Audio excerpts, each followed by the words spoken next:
I mean, Stephen, come on, try and defend this, mate. Well, Stephen, the guest has done the hosting for me. Try and defend this, mate.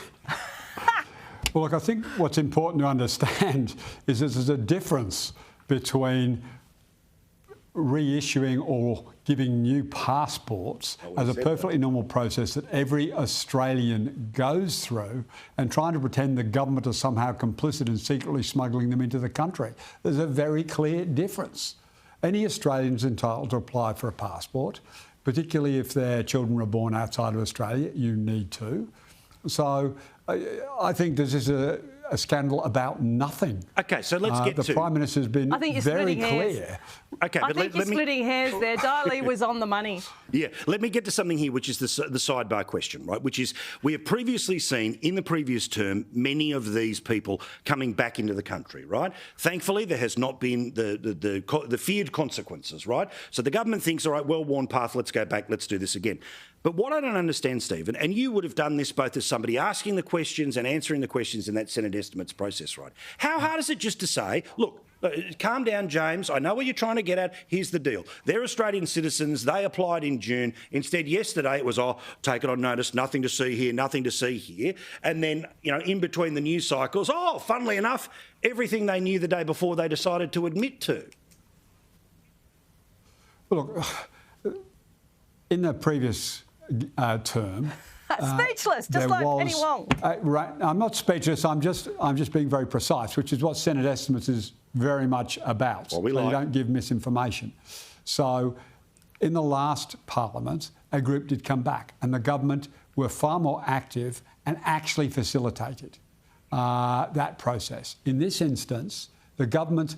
It's not like any minister would have known, I wouldn't think, that there was a passport being issued. Now, providing the security checks were done, and I would have expected that they absolutely would have been done. Sure. Then there is nothing to see here. But hang on, they knew they were going to get asked that question yesterday, and they decided to slow play the ball on the assumption that the only people talking about it would be Sky News primetime. But it accidentally slipped into the 6 p.m. news, so they had to do something today.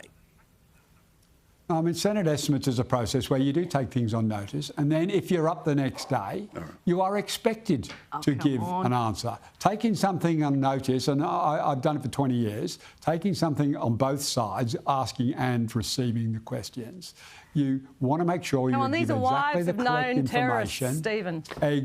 Exactly precise information that you have to be able to give. So 24 hours goes past, they come back to the table and they've got the right answers. That is the appropriate way to deal with serious issues. All right, well, I would have thought that the many days of briefings and rehearsals and the phalanx of people with the folders behind them might have been able to pump something out yesterday. Let's talk about Optus. Again, now we have to declare here Stephen has an association with them and not just as a customer, And the company itself, it's working through its issues. We've discussed it plenty of times. But there is a level of accountability here. And Angie, again, we get back to the Annika Wells of it all, right? I mean, every possible way of changing the subject or big-upping the company, this minister has done, right? Including the indignity about the questions about, well, hang on, have you actually contacted the 4 families that were worse affected by this? How dare you politicise, when literally 24 hours before she, in my view, is right to, but still was, again, politicising the deaths of other families that she was willing to talk about here. Look, reality is that Labor will think, OK, one more day and then we're off to a whole bunch of stuff and nobody comes back to this. But you're sitting there, you're watching, you're obviously the opposing side and you're not going to be impressed, but she's not doing as well as she thinks she's doing. Well, I think the first day Annika answered this question in the Parliament, her tone was completely off. She forgot to talk about the families and the grief of the families. Now, that is the most important thing, is that families have lost their loved ones because of this outage. And on top of that, we've seen the minister misrepresent in the Parliament about the timelines of this. It's an epic fail of Optus, and it's an epic fail of the minister and her department, and she should be apologising, not being aggressive on the floor of the Parliament about this. And so, we've seen her true colours, and she's made a very big mistake here. Yeah, I mean, again, Stephen, your previous experience informs your current role, right, which is that as the former communications minister, right? And so I get it here. But what I find amazing is that it took forever for them to talk about whether or not the person who they promised would be there in terms of the O controller or fat controller or whatever the position is to be called, right? Basically, oh no, look, I know we agreed to it in April last year, but it never really turned up. Then multiple days in, oh yeah, they've been there since March. Well, hang on, and here's the urgent legislation that they promised to do last year. We've had the dog and pony show of the companies coming in, but I've read the Riot Act. We've had the multiple seasons of emotional response and political tactic here, and I get that the company is the one who bears the responsibility here. But again, your thoughts on how this is playing out in the Parliament, as vexed as a question as that may be for you. Yeah. Well, look, the question about how to handle tragedy like, individuals, families,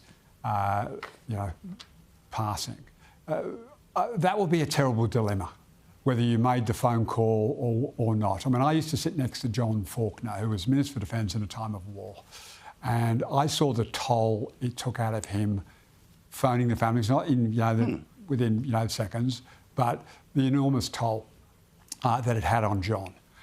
So in Annika's position, I would probably err on the cautious side myself, and that's not trying to play a Labor Liberal card.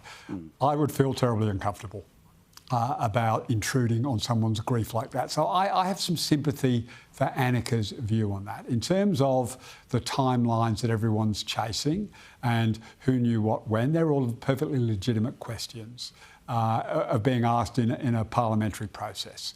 But in terms of that core issue, I myself would feel, I would absolutely share Annika's, should I, shouldn't I don't want to intrude on the grief. I can really feel for her when she was having to think about that. Yeah, another part of this though, and again, I get it, for some people we're starting to get into yawn land, but one little point I want to make about this, right, because it matters, right, again, we're about the grains of sand, put them all together, that's how you get the beach, right? Obviously.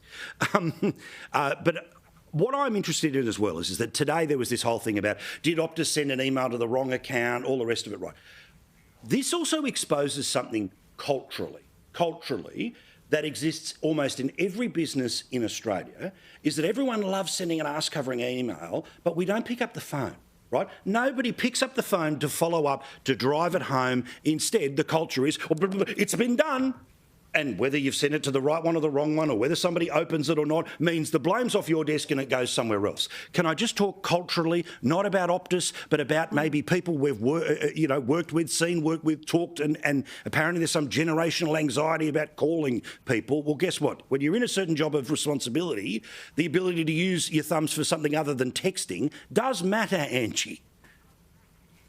Well, you would think that there would be a backup mechanism there. I've never been a communications minister or a shadow minister in the communications portfolio, but as an Australian, I know that calling 000 is the most important thing. It is between life and death. So you would think that sending an email at 24/7, any time of the day or night, is probably not enough to get someone's immediate attention, and that there should be a secondary trigger there, whether that is a phone call, as you said, Paul, or whether it's some other way of communicating directly with the Minister's Chief of Staff or with the Secretary of the Department, a mobile phone number to alert, because this is something that really needs to be rectified. And Labor's been sitting on this pathway, on this plan to rectify this for nearly a year now and done nothing with it. And now they're fast-tracking it. And then they opposed our amendment in the House. Yeah, of course. That was a very snappy carry-on from the Minister as well today. Look, again, Stephen, I probably shouldn't go further there because of the series of issues, and is he or isn't he speaking on behalf of, and critics.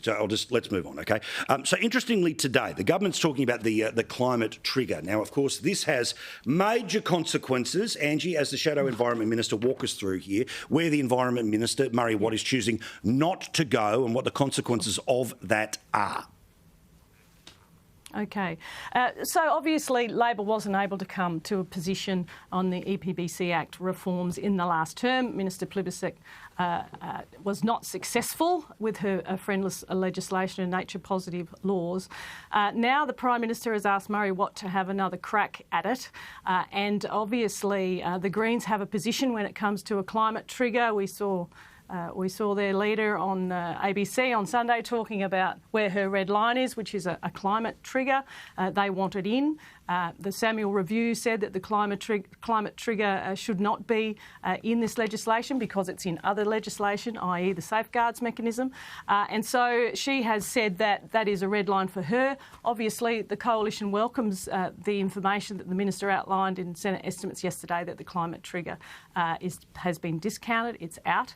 And so that puts the Minister in an interesting position when it comes to negotiating to come to a place on EPBC reform. We would like to enter into good faith negotiations with the Minister. I have had a number of meetings with him already on EPBC reform because he will be introducing that in the last couple of weeks of Parliament this year. And so we want to see lasting reform in the portfolio in this particular Act because we want to see certainty for industry and jobs, but we want to see the environment protected better as well. And so we're hoping that the two parties of government can come together to a point where we can pass these laws, and we'd like to be obviously involved in that as a coalition. And so we want to move forward with the Graham Samuel Review recommendations, and that is one of those from the review that Susan Lee put in place when she was the Environment Minister.